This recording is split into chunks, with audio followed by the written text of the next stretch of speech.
ঠিক না? আমি আজকে আপনাদের সাথে কথা বলছি, কেন কথা বলছি? এই এলেমের জন্য, যে কারণে এলেমের কারণে, যদি এলেম না থাকতো তাহলে কি আমার এখানে বসাইতো? আপনাদের সামনে আমাকে বসতে দিত? দুনিয়া সাত বাইরে চলে গেল। আপনি কি আপনাদের চিনি না? আমরা ছেড়ে কেন?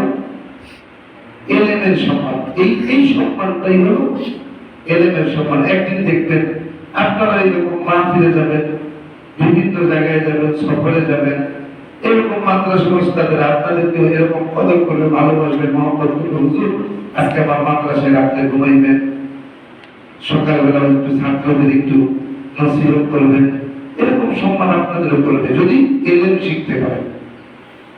আর যদি শিখতে না পারেন তাহলে কি করবে? এজন্য এলেম শেখার প্রয়োজন আছে কি নাই?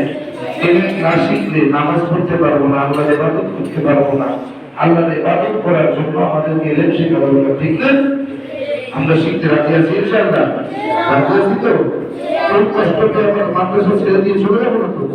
হ্যাঁ, এই মাদ্রাসাটা একসময় অনেক বড় মাদ্রাসা হতে, এইটা চাইলে আমরা এই মাদ্রাসা